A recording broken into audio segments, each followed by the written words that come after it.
आज इस वीडियो में हम लोग कमर्शियल रेजिडेंशियल का डिफरेंशिएट करेंगे और सेकेंडली मैं आप लोगों को बताऊंगा कि कौन सी इन्वेस्टमेंट किस राइट टाइम पे ज़रूरी है और उसके अलावा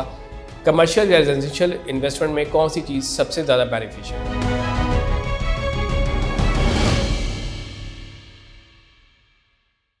अस्सलाम वालेकुम, this is Mohammad Farooq from titanium group. आज आपको इसको वीडियो में मैं कमर्शियल और रेजिडेंशियल की इन्वेस्टमेंट का थोड़ा सा डिफरेंशिएट करूँगा। कौन सी डील या कौन सी कैटेगरी हम लोगों को ज़्यादा बेनिफिशियल होती है और किस टाइम पे हम लोगों को कौन सी अपॉर्चुनिटी को अवेल करना ज़रूरी है। जैसा कि आप लोग जानते हैं कि अभी मैंने अपनी प्रीवियसली वीडियो में मैंने रेजिडेंशियल डील के बारे में डिस्कस किया था जो कि बैरिया ऑर्चर्ड में लॉन्च की गई थी और इसके साथ ही बैरिया ने कमर्शियल डील्स भी लॉन्च की थी। प्रीवियसली बैरिया ने आफ्टर अ लॉन्ग टाइम कुछ एक मिनिमम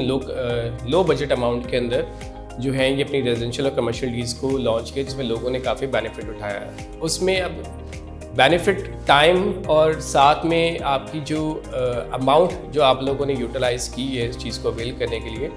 उसमें आप लोगों को क्या प्रॉफिट रेशियो होती है, बेसिकली मेरा इस वीडियो में बताने का मकसद वही है। जैसे कि आप सब जानते हैं कि इस टाइम बैरिया ऑर्चर्ड में जो सबसे ज़्यादा फेमस कमर्शियल है वो सी ब्लॉक का कमर्शियल है। उसके बाद अगर कोई कैटेगरी आती है तो वो साउदर्न ब्लॉक का कमर्शियल आता है। उसके बाद बैरिया में डी ब्लॉक का कमर्शियल आता है। मैंने ये आपको वो रैंक वाइज कमर्शियल बताए हैं जहाँ पे यूटिलाइजेशन या पॉपुलेशन और सराउंडिंग में जो उसका जो एरिया है उस टाइम किस कमर्शियल एक्टिविटी का एक्टिव होना या ऑपरेशनल होना ज़रूरी है। सी ब्लॉक में जो डील दी गई थी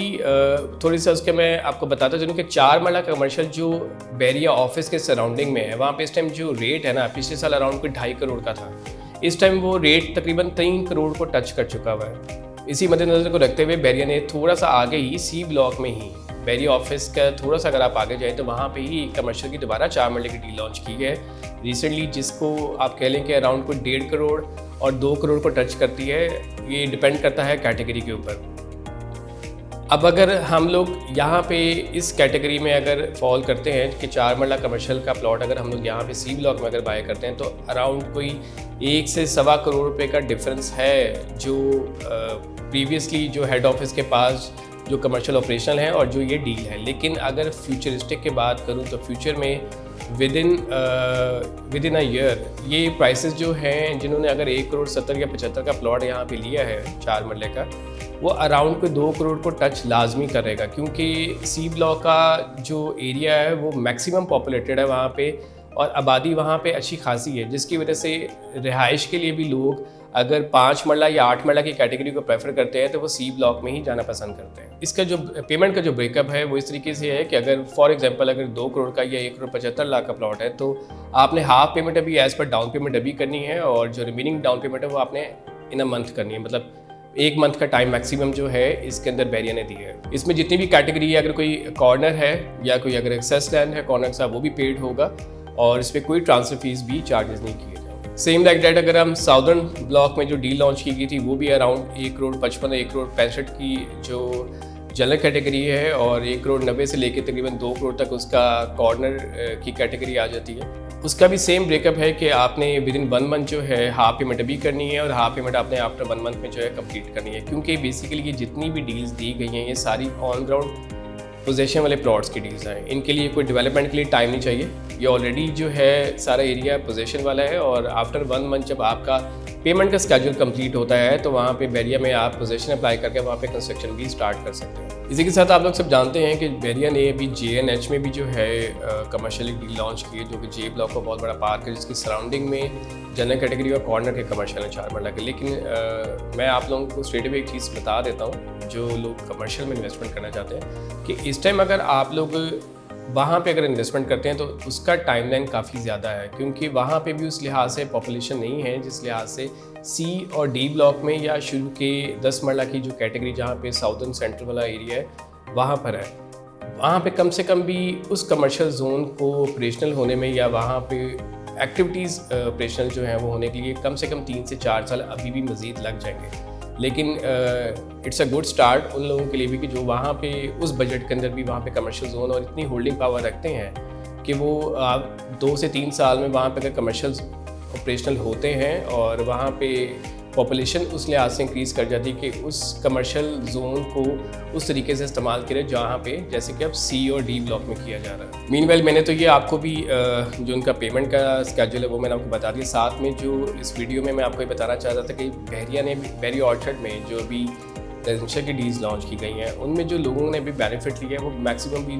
2 से 3 लाख रुपए का है। वो डिपेंड करता है कि वो फर्स्ट बायर है या सेकंड बायर या थर्ड बायर है, क्योंकि ये मैं इन्वेस्टर्स के लिहाज से बात कर रहा हूँ, ठीक है। लेकिन अगर आप कमर्शियल सेक्टर में भी आ जाएं तो कमर्शियल का और रेजिडेंशियल का जो प्रॉफिट रेशियो है ना वो कम से कम 4% ज़्यादा होता है। क्योंकि कमर्शियल में इस प्रॉफिट रेशियो का रीज़न क्या है कि कमर्शियल जो है एक पूरी सोसाइटी का मैक्सिमम 20 या 30% एक हिस्सा होता है, जो कि रेजिडेंशियल है वो रिमेनिंग 70% जिसमें पार्क्स भी होते हैं और आपके सारा रेजिडेंशियल एरिया होता है। तो कमर्शियल का सेक्टर क्योंकि कम होने की वजह से यहाँ पे एक तो इसकी डिमांड भी ज़्यादा होती है और सेकेंडली इसकी जो ऑपरेशनल एक्टिविटी, क्योंकि हर किस्म की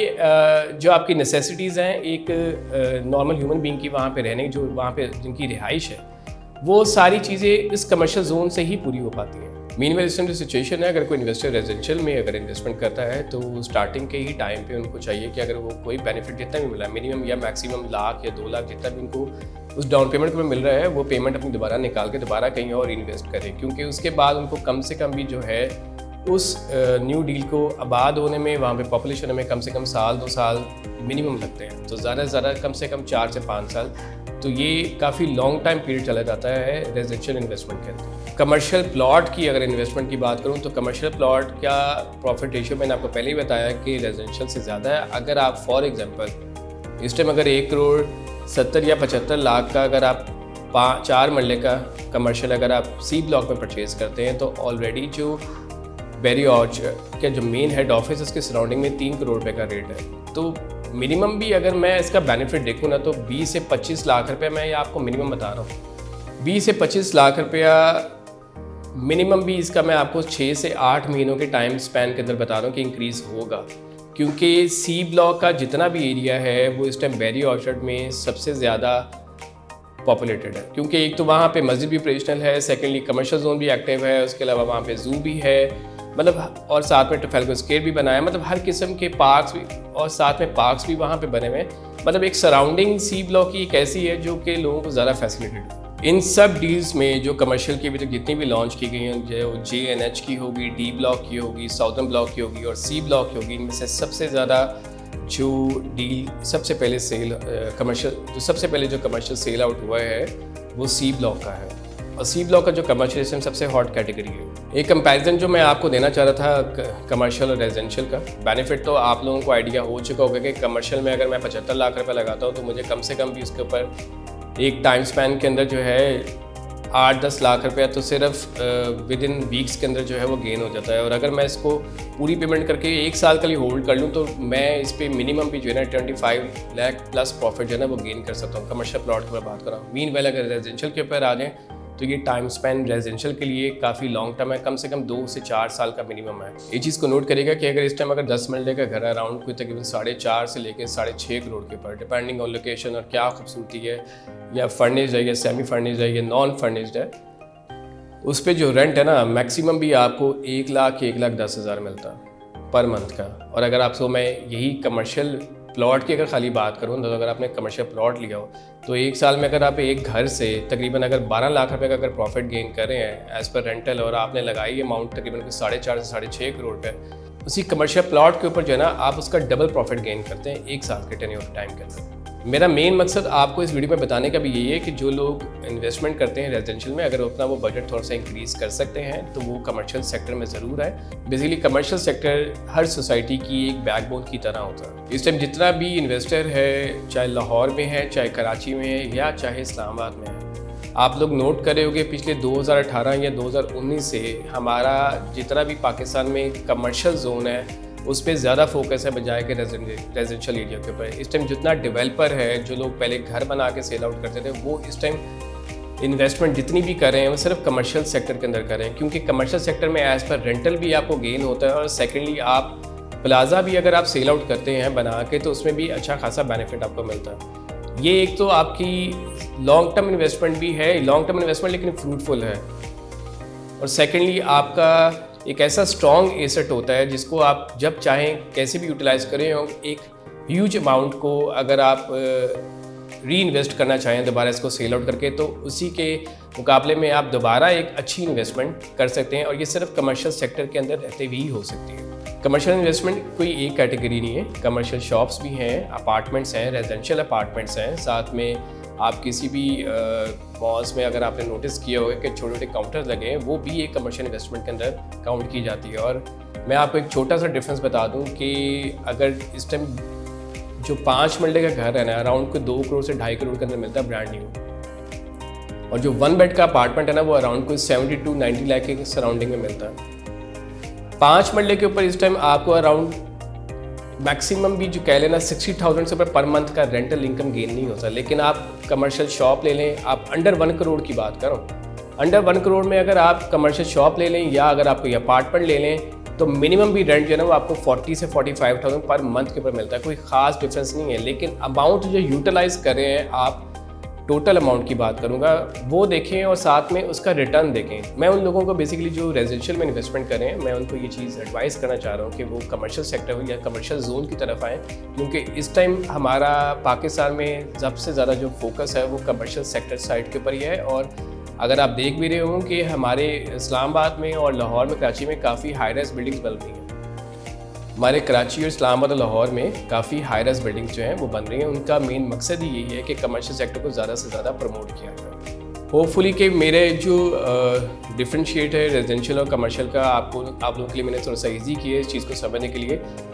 कोई भी अगर आपने इन्फॉर्मेशन लेनी हो किसी भी सेक्टर, किसी भी चीज़ से रिलेटेड, रियल एस्टेट के हवाले से, आप मेरे नंबर पर कॉल कर सकते हैं और वाया व्हाट्सएप भी आप मुझसे कॉन्टैक्ट कर सकते हैं। Stay tune for further videos updates. Thank you so much. अपना ख्याल रखिएगा। अल्लाह हाफिज़।